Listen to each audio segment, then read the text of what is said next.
우리 오늘 은혜 받을 말씀은 누가복음 말씀인데요, 우리 누가복음 14장 25절에서 30절까지 말씀 같이 한번 교독해 보겠습니다. 누가복음 14장 우리 25절에서 30절까지 말씀 제가 먼저 봉독합니다. 신약성경 120페이지에 있어요. 수많은 무리가 함께 갈새 예수께서 돌이켜 이르시되 무릇 내게 오는 자는 자기 부모와 처자와 형제와 자매와 더욱이 자기 목숨까지 미워하지 아니하면 능히 내 제자가 되지 못하고 누구든지 자기 십자가를 지고 나를 따르지 않는 자도 능히 내 제자가 되지 못하리라. 너희 중에 누가 망대를 세우고자 할진대 자기의 가진 것이 중공화까지에 족할는지 먼저 앉아 그 비용을 계산하지 아니하겠느냐. 그렇게 아니하여 그 기초만 쌓고 능히 이루지 못하면 보는 자가 다 비웃어 함께 이르되 이 사람이 공사를 시작하고 능히 이루지 못하였다 하리라. 아멘. 오늘 이 본문 말씀을 가지고 따라합시다. 나는 제자인가? 옆 사람에게 물어보세요. 너 제자니? 제자예요? 제자이시길 주님의 이름으로 축원드립니다. 2021년 세계 선교 통계 자료를 보면 지금 현재 2021년입니다. 작년 세계 인구가 78억 7,546만 5천 명이라고 해요. 또 세계 왜 자막 안 줘요? 그리고 세계 15세 이상의 성인 인구가 58억 7,825만 명이라고 합니다. 그러니까 작년 기준으로 세계 인구가 78억이고 그 중에 15세 이상 성인이라고 칭함받는 인구가 58억이라고 해요. 이 중에서 58억 중에서 천주교를 뺀 기독교 인구가 얼마예요? 24억 3,200만 7천 명이라고 해요. 자, 이것은 인구 비율로 봤을 때 32.3%가 우리 개신교, 크리스찬이라는 거죠. 여러분 세계에 얼마나 많은 종교가 있습니까? 뭐 천주교 포함해서 무슬림, 불교, 유교, 도교부터 시작해서 뭐 다양한 종교들이 많잖아요. 근데 그 중에서 이 기독교가 가장 인구수가 많고 전체 인구 세계에서 성인 중에서 10명 중 3명은 뭐예요? 크리스찬이라는 거예요. 정말 많은 사람들이 예수를 따르고 있습니다. 비율로 봤을 때 상당한 비율입니다. 그리고 오늘 본문을 봐도 25절에 뭐라고 나와 있어요? 수많은 무리가 예수와 함께 걷고 있는 거예요. 지금 전 인류의 30%가 32.5%가 크리스찬이고 그들이 다 예수를 따른다고 함과 같이 2000년 전에도 정말 수많은 무리가 지금 예수와 함께 걷고 있는 거예요. 근데 과연 이들이 정말 예수를 믿고 따르는 진짜 신앙인, 진짜 성도일까? 만약 그랬다면 이들이 정말 예수를 따르는 진짜 제자고 진짜 신앙인이고 진짜 성도였다면 오늘 본문은 이 복음서, 사복음서에서 다 빠졌을 거예요. 필요가 없었어요. 기록할 필요가. 근데 오늘 본문의 소제목이 뭐예요? 여러분들 성경에 그 소제목 25절 위에 뭐라고 써 있어요? 시작. 네. 즉 그들은 그 군중과 무리는 예수를 따랐고 예수와 함께하지만 뭐가 아니었다라는 거예요? 제자가 아니라는 거예요. 그래서 32%, 32.5%에 해당하는 전 세계 기독교인들이 정말 다 제자일까? 만약에 그들이 정말 제자라면 세상은 지금과 같지는 않을 텐데 아니라는 거죠. 아니라는 거죠. 오늘 이 예배에 이 With Us Worship에 나와서 예배하는 저와 여러분들은 과연 예수님의 제자일까? 오늘 이 군중들이 제자였다면 이 본문은 없었을 거라고 그랬죠. 과연 오늘 우리는 과연 다 제자일까? 저는 오늘 말씀을 통해서 과연 나는 진정한 제자인가? 그리고 또 성경이 말하는 제자는 무엇인가? 그리고 그 기준, 그 성경에서 제자라고 말하는 그 기준에서 나는 과연 어떠한 모습인가? 그것과 비교해서 진정한 제자가 되는 저와 여러분들이 되시길 주님의 이름으로 축원드립니다. 여러분 첫째로 한번 따라합시다. 시작. 오늘 방송실이 파업했나 봐. 자, 자기의 이익을 위해 예수를 따르는 자들은 절대 제자가 될 수 없습니다. 자, 내가 제자인지 아닌지 오늘 이 본문 속에서 수많은 사람들이 예수를 따르는데 갑자기 길을 가다가 딱 뒤돌아서 오늘 이 말씀을 예수님이 직접 그 수많은 군중에게 하고 있다라는 거예요. 근데 그 군중에게 하면서 우리가 포인트를 잡아야 될 첫 번째 포인트가 뭐냐면, 자기의 이익을 위해서 예수를 따르는 자들은 절대로 제자가 될 수 없다. 오늘 이 수많은 군중은 뭐예요? 자기의 이익을 위해서 예수를 따르고 있었다라는 거예요. 기적의 떡과 치유의 축복을 바라면서 자신의 아이들을 예수님이 쓰다듬어 주면 뭔가 신성한 능력이 있어서 그 능력으로 자기 아이들이 잘 될 것 같은 그런 어떤 기복적 마음을 가지고, 혹은 예수가 왕이 되면 내가 옆에서 좀 지근거리에서 이렇게 예수님을 따라가다가 한 자리 좀 얻으려고 그렇게 해서 예수를 따르고 있었던 거예요. 그래서 우리가 전도할 때 잘해야 됩니다. 전도할 때 예수 믿으면 복이 옵니다. 예수 믿으면 문제가 해결됩니다. 예수 믿으면 형통해집니다. 그게 사실이죠. 그러나 그게 사실이라고 하더라도 전도할 때 절대로 그렇게 전도하면 안 돼요. 그러면 우리는 군중을 만드는 거거든요. 전도할 때 우리는요, 분명히 예수가 우리의 구원자이심에 포커스를 두고 전도해야 돼. 제가 늘 전도할 때 제일 많이 했던 거, 당신이 어떻게 살든 반드시 당신은 죽습니다. 제가 늘 그러죠. 죽는다고. 그리고 그 죽음 뒤에는 심판이 있는데, 그 심판이 무서운 것은 그 심판 뒤에는 영원한 형벌, 지옥의 불이, 지옥의 삶이, 영원한 그 삶이 기다리고 있다.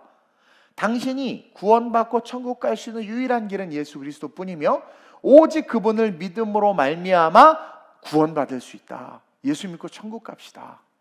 예수 믿는다고 다 잘 되는 것 아니고, 예수 믿는다고 질병이 피해가는 것 아니에요. 그러나 예수 믿고 살다 죽으면 그 끝이 영원한 천국이 됩니다. 이 땅에서는 믿으나 믿지 않으나 동일하게 고난받을 수 있지만, 예수를 믿고 살아야 하는 이유는 죽음 이후에 심판이 있기 때문이며, 그 심판을 이길 수 있는 유일한 길은 예수밖에 없기 때문입니다. 예수 믿어야 됩니다. 이렇게 전도해야 돼요. 근데 예수 믿으면 자식 서울대가, 뭐 예수 믿으면 뭐 잘돼, 예수 믿으면 집값 올라, 땅값 올라, 이런 기복적 신앙으로 군중 만들지 마시길 바래요. 오늘날 한국교회가 잘못한 것 중에 한 가지가 이런 어떤 기복적 신앙을 가지고 많은 사람들에게 복음을 전했기 때문에 교회는 많고 성도는 많지만 그들 중 대다수가 뭐다? 군중이다. 군중이다. 다시 말하면 자기의 이익을 위해서 예수를 따르는 자들을 우리가 만드는 거죠. 복 받는 데니까 온 거예요. 자식 잘 된 데니까 온 거야. 우리가 그들을 군중으로 만드는 거예요. 그들도 뭔가 자기의 이익을 위해서 예수를 믿고 이익을 위해서 교회 나오고, 그래? 40일 영성 기도회를 하면 뭐 능력이 생겨? 뭐 복을 받아? 뭐 특별 새벽 예배 나오면, 뭐 특별 기도회 나오면 뭐 문제가 해결되고 내 자식이 서울대 가나? 뭐 그래서 나온단 말이에요. 그거 잘못된 거라는 거죠. 그것은 이익을 위해서 따르는 그런 오합지존을 만든다라는 거죠. 예수님은요, 그것을 너무나도 잘 알았어요. 그래서 자기를 따르는 그 군중들이 자기의 이익을 위해서 쫓는다는 것을 아시고 26절에 이렇게 말씀하십니다. 시작.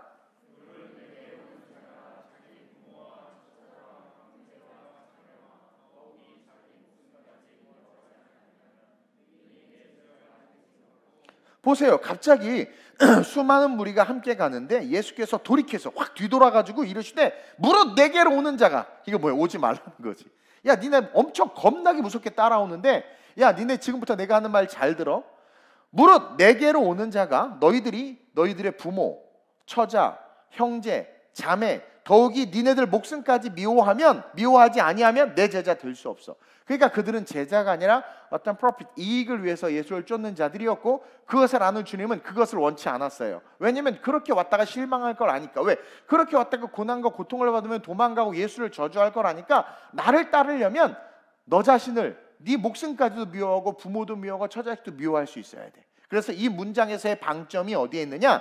미워하지 아니하면. 이 문장에서의 핵심은 미워하지 아니하면, 여기에 방점이 있는 거예요. 즉 부모를 미워하지 아니하면, 아내와 자식을 미워하지 아니하면, 형제와 자매를 미워하지 아니하면 예수님의 제자가 될 수 없다라는 거죠. 어떻게 보면 너무 심한 말씀 같고 기독교가 비윤리적인 종교 같다고 생각할 수 있어요. 그러나 우리는 이 미워하지 아니하면이라는 말의 의미를 잘 깨달아야 돼요. 헬라어로 미세이라는 단어인데, 이것은 조금 사랑하다, 덜 사랑하다, 한 걸음 뒤로 물러나다라는 의미예요. 왜 그랬냐면 이 당시 이 말씀이 선포되던 삶의 컨텍스트에서는요, 많은 사람들이 부모와 처자식 그리고 형제 자매, 이들이 돈을 버는 이유였어. 내가 응리에 태어나서 장사를 하는 이유가 부모 때문에, 형제 자매 때문에, 처자식 때문에. 내가 공부하는 이유도 부모 때문에, 형제 때문에, 처자식 때문에. 내가 무역을 하고, 하여튼 그 당시에서 그 어떤 사람들이 삶을 영위하는 그 모든 것의 목적은 뭐였어요? 부모와 처자식과 형제 자매, 돈을 버는 이유였고요, 존재의 이유였어요. 내가 존재하는 이유가 부모를 위해서였고요, 내가 존재하는 이유가 처자식을 위해서였던 거예요. 그 당시 때 존재 이유가, 비전 이런 거 없어요. 그리고 이를 위해서 인생을 살아가는 게 당연한 게 그 당시의 문화였단 말이에요. 근데 예수님이 이렇게 말씀하시는 것은 뭐예요? 그런 것들을 조금 덜 사랑하라. 그러니까 세속적 문화에서 한 걸음 뒤로 물러서라는 거예요. 조금 덜 사랑하라는 거예요. 그러면서 당시 문화와 인생의 기준을 위해서 예수를 따르지 말아라. 그러니까 그들이 예수를 따르는 건 부모님 때문이었고요, 그들이 예수를 따르는 건 처자식 때문이었고 형제 자매 때문이었다라는 거예요. 그러자 예수님이 왜? 처자식들 고쳐줬고 형제 자매 고쳐줬고 떡 먹게 해줬잖아요. 그러니까 저분만 따라가면 우리 부모 우리 자식 걱정 없어, 이렇게 자기 이익을 위해서 걸어오니까 예수님께서 너네들의 이익, 당시의 그 시대 상황 속에 추구해야 될 그 이익을 추구하지 말고 내 뜻, 나의 뜻을 추구하면서 나를 따라와야 된다, 그렇게 가르쳐 주는 거예요. 그것을 미워하라라는 말로 표현한 거예요. 그래서 그렇게 나의 뜻을 추구하면서 나를 쫓지 아니하고 그 당시 세상의 문화와 관습을 추구하면서 나를 쫓으면 아무 의미가 없다. 아무 의미가 없다. 오직 예수의 뜻이 나의 뜻이 되기를 바라면서 그 예수님의 뜻을 추종하는 것이 가장 중요하다. 부모, 형제, 자매보다 예수의 뜻이 가장 중요하다. 그래서 한 사람이 내가 아버지가 돌아가셨는데 장례를 치르고 주님을 따르겠습니다 하니까 주님을 죽은 자는 죽은 자 보고 장례 지내게 하고 너는 나를 따르라. 그게 뭐냐면 나를 따른다고 할 때는 너의 모든 가치와 우선순위가 내가 돼. 그러니까 내가 추구하는 것을 너도 추구해야 돼. 세상에서는 당연히 장유 유서요 부모를 공경하라 했기 때문에 장례식 중요할 수 있을 수 있지만 내가 너를 불렀고 네가 그 부름에 반응해서 하나님의 영광을 위해서 살기를 원한다면 죽은 자 보고 장사 지내라 그래. 세상 문화로 덮어놓고 너는 내가 추구하는 걸 추구해. 결혼식 소도 샀어? 장가 가야 돼? 아니야, 다 내려놓고 먼저 내가 추구하는 것을 네가 먼저 추구해야 된다라는 거예요. 그래야 진짜 제자가 될 수 있다. 즉 거리를 두고 세상과 부모와 자녀와 거리를 두라는 거예요. 두고 먼저 나를 좀 바라봐. 예수를 온전히 바라봐. 아버지의 뜻이 어디 있는지를 먼저 온전히 바라봐야 된다는 거예요. 그럴 때, 그 길을 걸어갈 때, 그러한 시선을 가질 때 뭐가 될 수 있다? 진짜 제자가 될 수 있다. 성경이 그것을 가르쳐 주는 거예요. 부모와 형제를 미워하라는 것이 막 hate you 하라는 게 아니라 삶의 가치를 거기에 두지 말고 예수에게 먼저 두고 예수가 추구하는 것이 우선순위가 될 때, 예수님께서 베드로의 장모도 혼자 알아서 가서 치유해 주셨듯이 하나님께서 고구마 줄기 캐듯이 그들을 다 건져내실 거라는 거예요. 그러나 삶의 목적과 우선순위가 그들에 머물러 있으면 절대로 그들에게 위기가 오거나 어려움이 오잖아요. 그럼 예수에게로 발을 못 내딛어. 그럼 같이 다 지옥으로 쓸려간단 말이에요. 그래서 예수님은 브릿지로서 네가 먼저 그의 나라와 그의 의를 추구하라는 거예요. 그들을 미워하라. 다시 말하면 조금 덜 사랑해. 조금 잠깐 내려놔. 조금 좀 밀어놔. 그들을 좀 저렇게 좀 뒤로 밀려놓고 나를 먼저 쫓아. 내가 추구하는 걸 너도 같이 추구하고 내가 바라보는 걸 너도 같이 바라보고 내가 걸어가는 그 길을 네가 함께 걸어가길 원할 때, 그때 네가 먼저 내 제자가 되면 있어야 될 것을 다 너에게 주시겠다라는 거예요. 여러분들, 그래서 예수님보다 더 사랑하는 것, 그리고 또 그 당시 시대 문화라고 그랬죠. 그 문화까지도 뛰어넘는 것, 그런 것들 내려놓을 수 있는 것, 그것이 제자로서의 첫 번째 자격이다. 다시 말하면 자기의 이익을 위해서 쫓는 그 마음을 다 내려놔야 된다. 부모와 자녀와 처자식을 위한 이익. 근데 당시에는 그게 문화였다고 그랬죠. 근데 그걸 내려놓을 때 뭘 깨달을 수 있어요? 아버지의 뜻을 알게 되는 거예요. 그럼 그 아버지의 뜻은 뭡니까? 우리 모두가 잘 되는 거거든요. 그럴 때 진짜 가정의 구원이 있고 그 가정의 생명의 역사가 흘러가는 것이지, 이익을 위해서 쫓다가 위기와 시련이 오면 어떻게 돼? 이대로는 안 되겠다. 그냥 다 물러가 버린다는 거죠. 그래서 자기의 이익을 추구하는 것을 버려야 된다. 제자가 되기 위해서는. 여러분, 위드워스 워십 나오고 40일 영성 기도에 끝까지 40일까지 완주하면 묶였던 땅이 풀릴 것 같으세요? 뭐 그런 믿음이 있으신가? 목사님 땅이 없습니다. 그래, 알아서 나도 그렇게 예화를 든 거야. 우리는 이렇게 잘못된 기복적 신앙관을 갖고 있다니까요. 이게 문제예요. 그래서 우린 제자가 아닌 거예요. 그래서 항상 선택의 문제에서 우리가 하나님이 추구하는 것을 잡지 못했기 때문에 항상 선택의 문제에서 그냥 세상의 보편적인 의식을 쫓아가는 거란 말이에요. 그러니 항상 하나님의 일과 예배가 세컨드로 밀리고 경히 여김을 받는, 그리고 그 일을 하는 게 내가 돼버리는, 결국 뭐예요? 제자가 아닌 언제라도 예수를 팔아버릴 수 있는 군중으로서 예수를 쫓는 그냥 군중이 되어버리고 있다는 거죠. 그런 자들이 오늘날 한국교회에 많고 그런 교회들이 있다 보니까 주님의 복음이 또 하나님의 영광이 가려지고 있다는 거예요. 그러면서 둘째로 자기 십자가의 의미를 알아야 제자가 될 수 있어요. 과연 나는 제자인가? 이익을 쫓는 자인가? 주님을 추구하는 자인가? 둘째로 뭐예요? 십자가의 의미를 알고 있는가? 아니면 모르고 있는가? 자기 십자가의 의미를 알아야 진정한 제자가 될 수 있습니다. 여러분, 당시 십자가 처형을 당하는 사람은 반드시 그 처형당하는 사람이 자기가 처형당하기 위해서 올라가야 되는 그 십자가를, 자기가 달리게 될 십자가를 직접 어깨에 짊어지고 올라가는 게 문화였고 법이었어요. 그래서 이 사람이 십자가형을 딱 받으면, 그러니까 십자가형은 보편적이었고 극악한 형 중에 하나였지만 많은 사람들이 십자가형을 당했고, 십자가형이 딱 언도가 되면 그 사람은 자기가 달려주고 십자가를 자기가 지고 올라가야 되는 거예요. 주님은 그 법과 문화를 가지고 오늘 이 본문을 비유를 통해서 이야기하고 있는 거예요. 그러니까 예수님은 이 사실을 통해서 지금 두 가지 의미를 우리에게 주고 있는데, 하나는 십자가가 영광이 아니듯 예수를 따르는 길이 결코 부귀영화를 누리는 길이 아니다라는 것을 먼저 가르쳐 주는 거예요. 누구든지 나를 따르려거든 자기 십자가를 지고 따르라고 했을 때, 예수를 따르는 길이, 십자가는 죄인이 지고 걷는 길 아니에요? 그러니까 예수님을 따르는 길이 이게 쉬운 길이 아니다. 부귀영화를 누리는 길이 아니다. 사람에게 인정받는 길이 아니다. 다른 말로 말하면 사람에게 손가락질 받고 세상에서 저주받을 수 있는 일이다 라는 것을 가르쳐 주는 거예요. 예수님을 따르는 길, 자기 십자가를 지고 나를 따르라고 하신 것은 예수를 따르는 길이 결코 부귀영화를 누리는 길이 아니다. 여러분, 예수 믿으면서 부귀영화 누리고 예수 믿으면서 재벌되기를 원한다면 잘못됐단 말이에요. 어떤 주일학교 학생은 예수 믿어서 람보르기니를 탄다고 그러는데 뭐 탈 수도 있어요. 탈 수도 있어요. 그러나 본질적으로 여러분, 이제 우리 성인이니까 우리가 예수를 따른다고 할 때 그 목적이 부귀영화를 위해서, 아까도 말했지만 자기 이익을 위해서 따라서는 안 된다라는 거예요. 그 목적을 분명히 알고 따르라는 것이고, 그 길은 고난의 길이고 영적 전쟁의 길이고 때로는 자기 목숨까지도 희생당할 수 있는 순교와 고난의 길이라는 것을 너 알아야 돼. 예수 믿는 게 죄인 되는 게 아니에요. 그 고난 자체를 말씀하시는 거예요. 그러면서 두 번째로 그 일이 자기에게 주어졌을 때 기꺼이 그것을 감당하겠다는 결단과 함께 예수를 따라야 한다라는 거예요. 십자가형을 언도받으면 자기 십자가를 그 사람이 지고 가야 되거든요.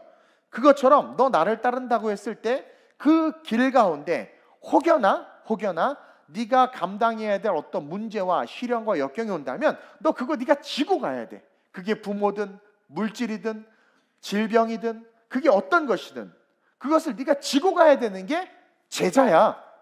그게 제자야. 그 길은 축복의 길이 아니요, 그 길은 가는 중에 네가 당하는 수많은 고난과 시련과 역경이 올 때 그것을 토스하고 다른 사람이 지어주고 벗겨주세요 하는 것이 아니라 오롯이 네가 감당하면서 가야 되는 길이 제자의 길이야. 그걸 지금 이야기해 주는 거예요. 27절 한번 읽어볼까요? 시작.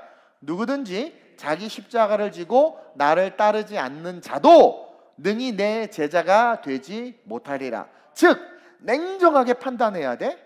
너 십자가를 지는 길이 어떤 길인지를 냉정하게 판단하고 따를지 말지를 분명하게 결정하고 따라야 돼라고 군중들에게 지금 이야기하고 있는 거예요. 다시 말하면 감당해야 될 것은 너네들이 감당하면서 따라야 돼. 내가 감당해 주지 않을 수 있어.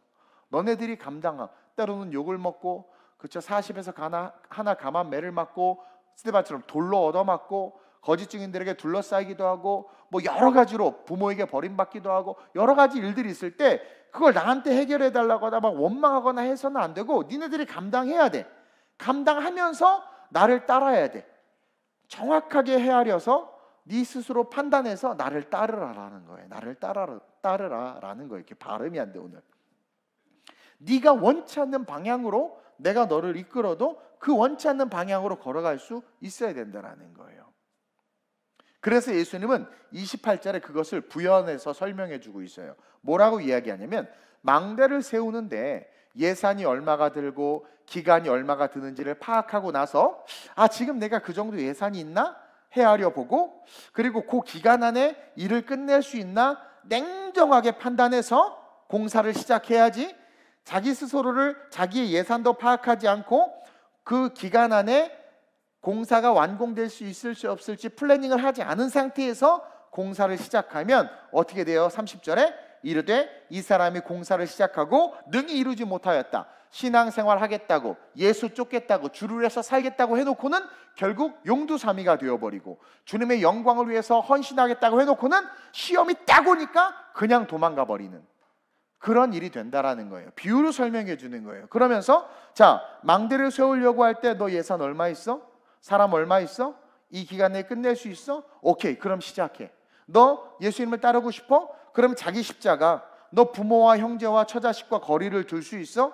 그리고 때때로 그 길이 고난의 길인 거 분명히 파악했어? 그 다음에 때때로 너가 오해를 당하거나 우겨쌈을 당하거나 영적 시험이 오거나 질병이 걸리거나 무슨 순교를 당할 수도 있어.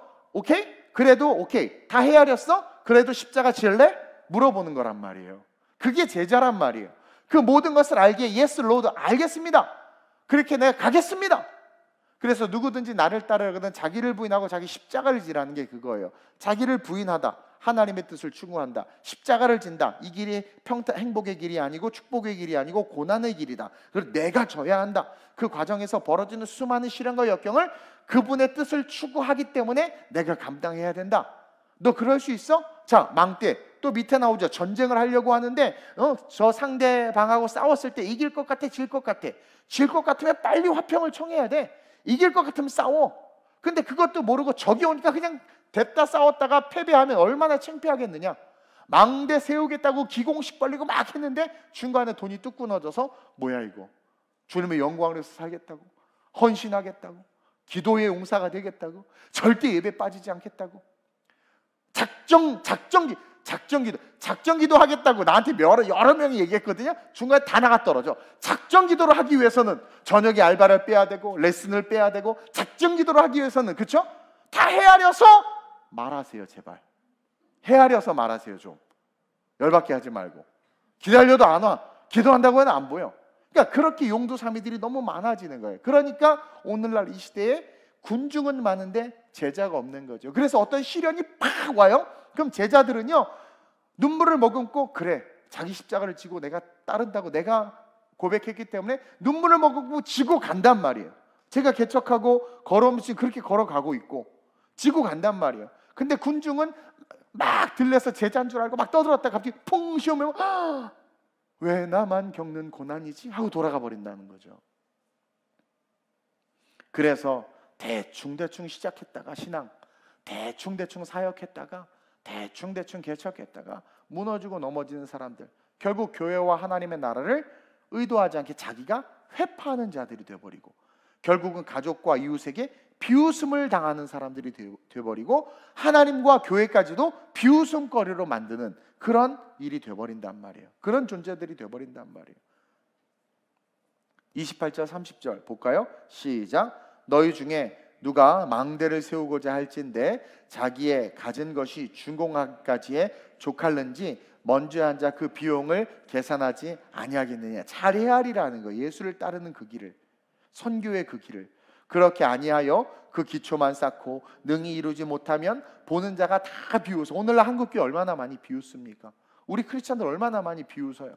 이번에 코로나 시국에 얼마나 많은 비웃음을 당했습니까? 계속 시작. 이르되 이 사람이 공사를 시작하고 능히 이루지 못하였다 하리라.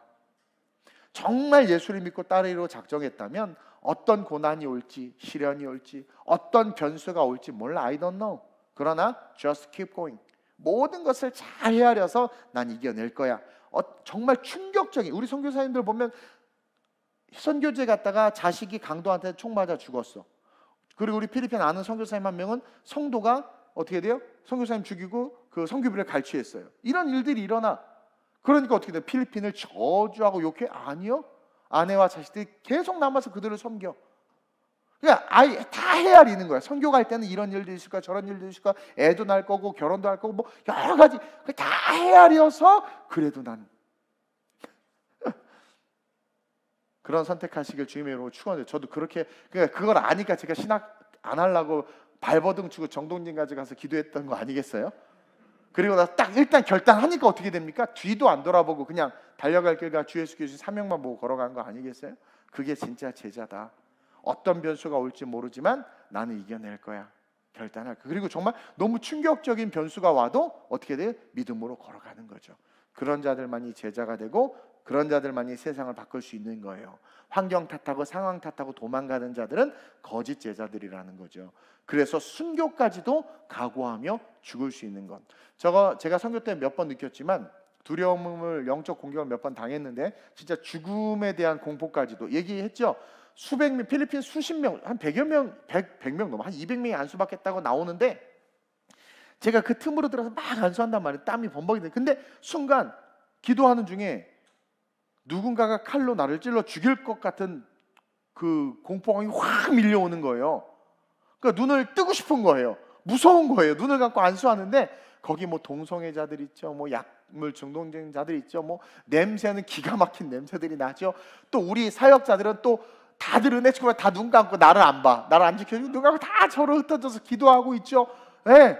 그러니까 근데 그 두려움은 진짜 너무 내가 느낀 두려움 중에서 최고라고 말할 정도로 너무 두려운 거예요. 이 중에 누군가가 죽일 것 같은 거예요. 얼마나 무섭든지 눈을 뜰까 말까 진짜 여러분 그게 막 와닿는 공포 아세요? 이게 영적 체험이에요. 와닿는 거 마귀가 죽이려고 영적 체험이에요. 근데 이 친구를 안수하고 이렇게 가면 확 들어올 것 같은 느낌. 그래서 막 갈등하다가 내가 어떻게 했겠어요? 눈을 떴을까요? 어떻게 했을까요? 그냥 냅다 주야 하고 그 옆 사람 맞박을 치면서 죽으면 죽으리라고 막 기도했을 때 귀신이 떠나간 거야. 그때 병자가 치유되고 그때 역사가 나타난 거죠. 그러니까 마귀가 아는 거예요. 이 자식어 내가 점령한 내가 점령한 이놈을 구원하겠네. 그게 오는 거죠. 그러니까 근데 거기서 지면 안 되는 거예요. 근데 여러분 저 선교하다 죽을 수 있죠. 그 마음 갖고 했고 청년들 데리고 차량 인수해서 갈 때 사고 나면 어떡할까요? 모든 걸 다 해라서 선교하는 거예요. 렌트할 때도 그렇고 여러분들은 그냥 내가 선교 가서 기백이 충만하니까 막 달려가는 것 같죠? 다 헤아립니다. 사고 날 때 내가 책임지고 어떻게 해야 되겠다 어떻게 다 생각해서 가요. 물론 믿음으로 하나님 앞에 맡기지만 그냥 가는 게 아니란 말이에요. 전에 한번 유럽 선교 처음 가는데 차 이렇게 세 대인가 네 대 봉고차가 가는데 하여튼 말들을 들을 게 안 듣고 해가지고 헤어졌어. 교차로에서 어디로 갔는지 무전기도 안 돼 막. 여러분 그게 그냥 웃을 일이지만 리더 입장에서는 얼마나 그게 그런 줄 아세요? 얼마나 기도했는지 몰라. 근데 신기하게 어떻게 돌고 같은 데서 만났어. 갑자기 무전기가 터지는 거야. 내가 화가 여기까지 올라왔지만 참았어. 이게 되게 심각한 일이에요 여러분. 네, 그래서 제가 가끔가다 선교에서 버럭버럭 하는 이유가 여러분들이 아니라 영적 대적하는 거란 말이에요. 근데 그런 상황이 벌어졌을 때도 어떻게 해요? 다 헤아리는 거예요. 그래 내가 책임지지 뭐. 이번에 코로나 시국에도 계속해서 이렇게 예배 드릴 때 여러 가지 일들이 있었고 막 공격이 엄청나게 많았어요. 근데 그래 감옥 가도 내가 가고 책임져도 내가 책임지고 만약에 정말 누구 하나 그렇게 감염돼서 정말 심각하게 돼서 위급해졌다면 근데 뭐 재산도 없겠지만 모든 걸 팔아서 내가 책임질 마음이 있었어요. 그 마음이 있고 헤아려 보고 하는 거지. 헤아리지 않고 어떻게 합니까? 만약에 헤아리지 않고 무대뽀로 하면 나중에 책임질 사람 아무도 없고 그냥 다 흩어져 버리는 거예요. 그것처럼 우리가 정말 제자라는 것을 책임지는 거예요. 그래서 이 어리버리한 제자들이 사도행전에 딱 가서 보세요. 사도행전 보세요. 그냥 두려움 없이 모든 것들 다 감당하면서 걸어가잖아요. 결국은 12명 다 순교했잖아. 근데 그 순교의 앞에서도 누구 하나 쫄지 않아요. 왜? 벌써 헤아렸어. 죽으면 죽으리라를 다 헤아린 거예요. 그리고 생각했던 현상이 딱 일어나니까 예상한 대로 됐군. 빗나가는 적이 없어. 죽여 이렇게 되는 거죠. 이 얼마나 멋진 삶이에요. 그러니까 마귀가 한 길로 왔다 일곱 길로 도망가는 거예요. 그러니까 하나님께서 복을 이 땅에 쌓을 곳이 없도록 부어주는 거예요. 그런 결단이 있어야죠. 예수님의 12제자들이 처음에는 군중이었지만 진짜 제자가 돼서 걸어갔던 그 사도행전들 보세요. 죽음 앞에서 도망가는 사람이 한 명도 없었어. 도망가는 사람이 한 명도 없었어. 그 예수가 잡혀가니까 막 도망가고 별짓 다 했잖아요. 부인하고. 근데 그런 제자들이 누구 하나 도망가지 않았어. 기꺼이 십자가에 달려 죽는 베드로 뭐래요? 아니 우리 주님이 이렇게 죽으셨는데 내가 어떻게 우리 주님과 똑같이 죽냐? 난 거꾸로 달아 죽여다오. 피가 뇌로 쏘려면 더 고통스럽거든요. 배나? 근데 기꺼이 그렇게 아무렇지도 않은 거야. 천국 갈 텐데 뭐 거꾸로 죽으면 어떻게 죽으면 아무렇지도 않은 거예요. 얼마나 멋있어요. 그러니까 진짜 제자가 되니까 아무리 큰 이익이 있어도 쳐다보지도 않고, 죽음의 순교의 길이 기다린다 해도 그냥 달려가고, 유라굴로 광풍 앞에서 여러분 하나님 여러분 지키신답니다 막 이렇게 기도하고. 얼마나 멋있습니까? 불리한 상황에서 거짓말하지 않잖아요. 불리한 상황에서 변명하지 않아요.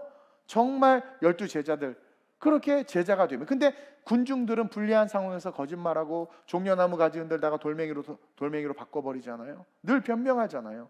고난의 길 앞에서 군중들 항상 주춤한단 말이에요. 망설인단 말이에요. 근데 사도행전 보세요. 고난의 길 앞에서 주춤하는 사람이 어디 있습니까? 망설였던 자들이 어디 있습니까? 아무도 없어요. 지금 마지막에 가까운 이때 제자들이 필요해요. 제자들이 필요해요. 제자들이. 여러분이 이익을 위해서 예수를 쫓는다면 절대 우리는 제자가 아니에요. 결국 맛을 잃은 소금이 되어버려 버림받는 자들이 된다. 그래서 34절에 이걸 기록해 놓은 거예요. 35절에 쭉 이어지는 내용 속에 34절 35절 한번 볼까요? 시작. 소금이 좋은, 자, 예수 따르는 거 좋은 거야. 교회 다니는 거 좋은 거야. 신앙생활하는 거 좋은 거야. 수련회 가는 거 좋은 거야. 교사하는 거 좋은 거야. 다 좋은 거야. 시작. 소금이 좋은 것이나 소금도 만일 그 맛을 잃으면 무엇으로 짜게 하리요? 땅에도 거름에도 쓸데없어 내버리느니라. 크리스찬이 제자가 되지 아니하면 이 땅에서 하나님의 나라를 세우지도 못하고, 믿지 않는 자들에게 성령의 기름도 주지 못하고, 아무 싹에도 쓸모없는 거예요. 제자가 되지 못하면. 그래서 땅에도 거름에도 쓸데없어 내버리느니라. 들을 귀가 있는 자들은 들을지어다. 이게 지금 제자 뭐예요? 제자가 되는 길 속에서 마지막 결론으로 34절 35절에 써놓으신 우리 주님의 말씀이란 말이에요. 다 소금이고 다 빛이라고는 말하지만 맛을 잃어버렸단 말이에요. 깊이 있게 헤아려 보고 신앙생활을 하지 않는 거예요. 교회에서 직분을 맡을 때 깊이 있게 헤아려 보고 맡지 않는 거예요. 그러니까 조금만 기분 나쁘면 금방 내팽개치면 그 아이들은 어떡하고, 그 구역은 어떡하고, 그 성도들은 어떡합니까? 저도 설교하기 싫을 때가 있고 때려치고 싶을 때, 위기가 올 때가 있었단 말이에요. 그럼 나 편하자고 도망가면, 그럼 맡겨진 양들은 어떡합니까? 울면 사람 앞에서 기도해서 그래 내가 걸어갈 길이 그 길이죠, 기어 나오는 거예요. 얼마나 많은 사람들이 힘들겠는지 몰라요. 근데도 그냥 기어 나오는 거예요. 아무렇지도 않게 설교하는 거예요. 하나님 앞에서. 왜? 그래, 주를 위해서 가는 길이 뭐 여러 미스테이크도 있고 또 시험도 있고 있지. 그러나 주를 위해서 가는 길이잖아. 헤아려 보고 죽으면 죽으리라 걸어가는 거예요. 그런 제자들이 필요하단 말이에요. 근데 그런 군중들만 있으니까 어떻게 됩니까? 땅에도 쓸데없고 걸음에도 쓸데없는 거, 어디도 쓸데없는 거예요. 그러니까 내버린다라는 거죠. 하나님이 버려버린다라는 거예요. 그러면서 들을 귀가 있는 자들은 들을지어다. 마지막 때가 가까우는 이때에 제자들이 필요하다. 제자들이 사례비 많이 준다고 사역지 옮기고, 제자들이 뭐 자기가 좋은 구역 맡고 싶다고 좋은 구역 가게 해달라고, 어떤 교회는 그런데 그 신방 갔을 때 헌금 많이 나오는 구역으로 보내달라고 로비한대, 위에 목사님한테. 미친 거죠. 그게 어떻게 목사하고 종이에요. 그러면서 그렇게 해달라고 그러고 저렇게 해달라고 그러고. 그게 제자예요? 그게 제자예요? 아무도 시골에는 안 가고 아무도 험한 일은 안 하려고 하고 다 좋은 데만, 다 대접만 받으려고 하고. 그게 제자입니까? 예수를 따른다고 할 때 자기 십자가가 뭔지 단 한 번도 깊이 있게 망대를 세우면서 계획하는 것처럼 그것을 잘 헤아려 보지 못한 거죠. 그러니까 여러분들 직분 받을 때 깊이 있게 스스로 헤아려 봐야 돼요. 일단 여러분 장로 되면은요 공예배 절대 못 빠져요. 근데 우리는 장로 돼도 다 개인 사정이 있어서요. 그러니까 거 봐, 군중이야 군중. 왜? 자기의 이익을 줬잖아. 개인 사정이 있어. 주님의 거룩한 장로로서 모든 공예배에 참석해야 되는 의무가 있음에도 그게 헌법에 나와 있어요. 근데도 불구하고 개인의 프로핏, 이익을 추구하니까 어떻게 되는 거예요? 그게 군중이지. 군중이지. 그러니 교회가, 리더들이 그런데 교회가 제대로 쓰겠습니까? 지도자들이 그 모양인데 한국 교회가 올바른 길로 가겠습니까? 지금은 제자가 필요한 시대입니다. 제자가 어떠한 변수가 나타나도 그래, 좀 세다, 센 변수다, 그러나 그냥 가는 거죠. 지금 주님은 제자들을 필요로 하고 있어요. 눈물을 흘리면서 제자들을 찾고 계신단 말이에요. 제자된 성도와 제자된 교회가 필요한 시대가 이 시대예요. 우리 제자가 됩시다. 우리 교회가 제자 교회가 됩시다. 33절 한번 볼까요? 시작.